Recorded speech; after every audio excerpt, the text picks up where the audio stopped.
Arin sat on a bar stool on board the colossal Kviv space station called Star's Solace, as she waited in the crowded bar full of aliens from all different species for her friend to come back from the bodily function room, or bathroom, as the humans called them. Speaking of humans, she saw her human friend Nick emerge from the bathroom and make his way over to her. The absolute giant of a creature, big even for the already massive humans, crossed the room between them in a few short steps. Arin counted herself lucky that she had made friends with the giant human. After all, having someone the size of an escape pod essentially being your guardian and best friend meant that not many creatures who would have otherwise hurt her ever came near her. For the most part. "Thanks for waiting for me. Thought you might have headed back to the ship," Nick said in his admittedly strange accent. He was from a place called Scotland, Arin recalled in her head, as he sat down on his human-sized bar stool. The cheaply made chair creaked and groaned under his weight as he sat next to her. Arin looked down at her half-drunk glass of traditional Kviv Wagner juice in her talons as she turned her head up to look at Nick. "There's a group of Nesvika outside. I think they're waiting for me to come out," she said, a bit worried at the thought of ending back up in the hands of Nesvika's slavers. "Of course they are," Arin thought darkly in her head as she downed the last of her drink. A small, fragile Afkirkian such as herself would make a perfect target for Svika slavers, and her unique grey and blue favours would fetch them a fair profit.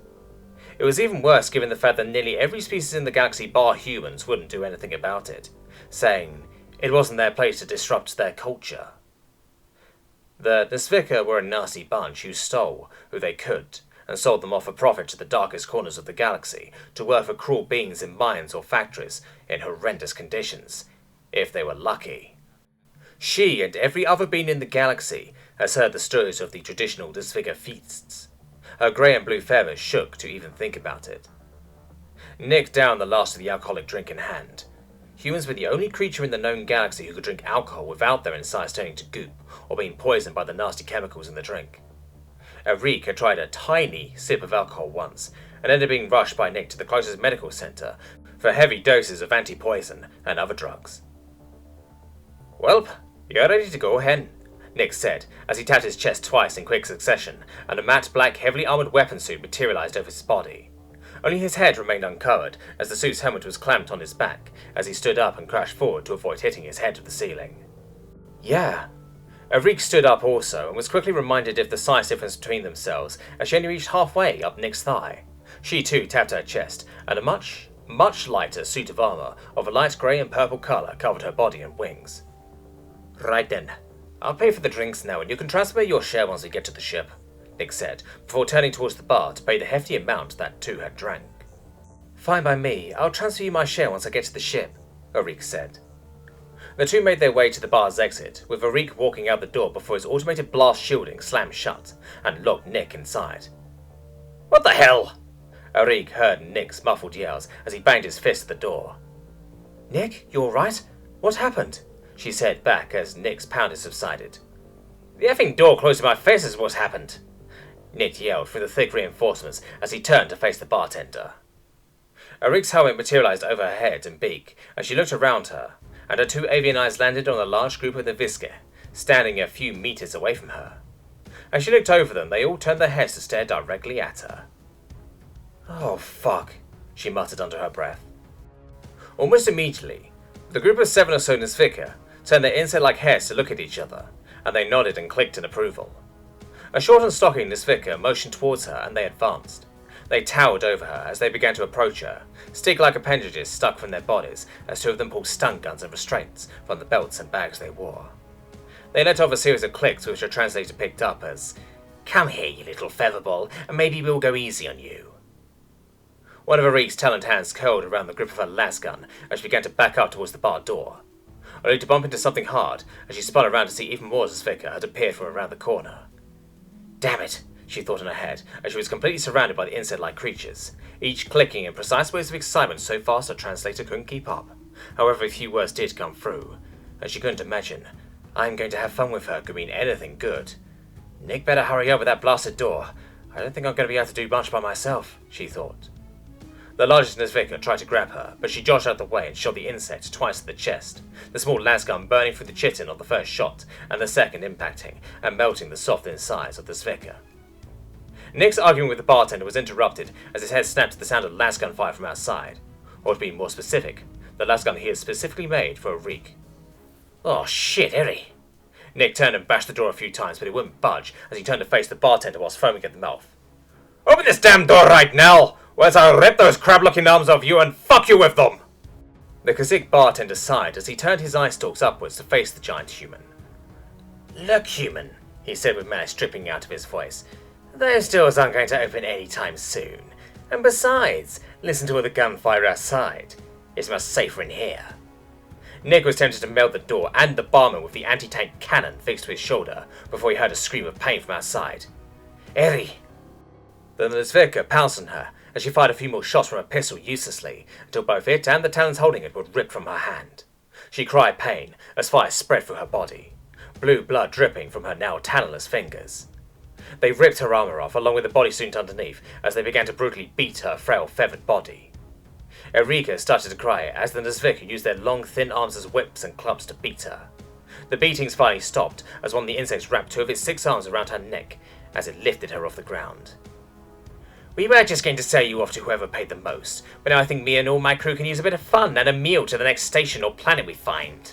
It clicked out as Rick's broken talons weakly scratched at the chitin-covered appendages. The rest of the Nazvik laughed at her as they hurled insults.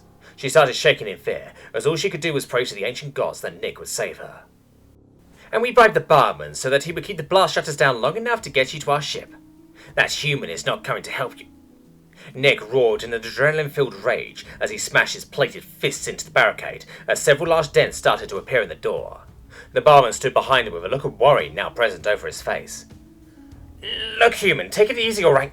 The Svik bartender was shut up by a table being ripped from the ground and thrown at him, followed by a black armored fist grabbing his eye stalks.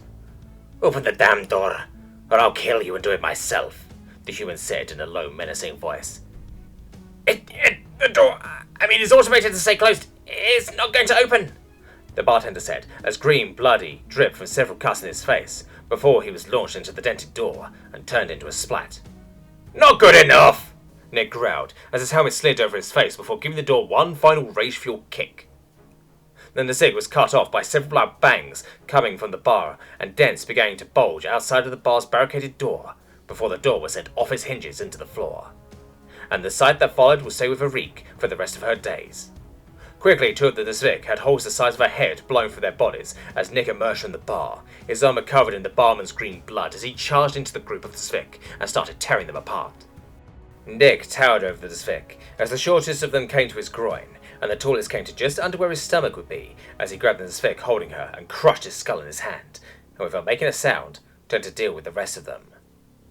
The other Zvik jumped at Nick, stabbing at him with plasma knives or beating him with clubs, but none of the attacks pierced his armor as Nick jumped onto his back and crushed the two Zvik, stabbing at him under his immense weight before rolling back onto his knees and smashing his head through the chitinous body of the closest Zvik.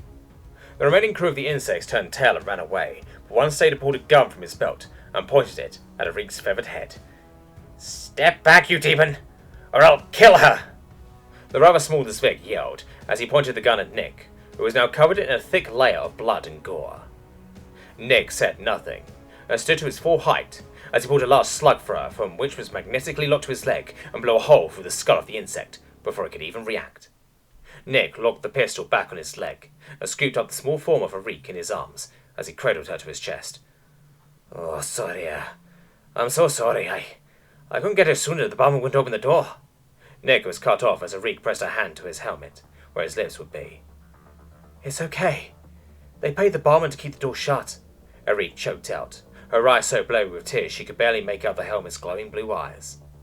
The final thing Arik saw was Nick's helmet as darkness took her. Nick stood over Arik's body as she laid unconscious in their ship's medbay. He had cleaned his armor of blood and gore, and now stood in a skin-tight bodysuit as he looked down on her solemnly. He had initially rushed her to the ship in a mad dash to have the medical facilities heal her, but her injuries were too great and she'd almost died in his arms if a kind passer-by didn't lend him his transport, after some very detailed words about the Kasvik's family. Still, he placed her on the ship's medical table and nanobots and AI reconstructed her body to their best effort. Right now, his medical AI told him the best thing it could do was put her in a coma and hope she would wake up from it. He dropped to his knees, and he rested his pale hand on her dark grey talons. She looked so peaceful as she lay motionless on the table. "Yeah," Nick said in a broken voice. "I'm so sorry."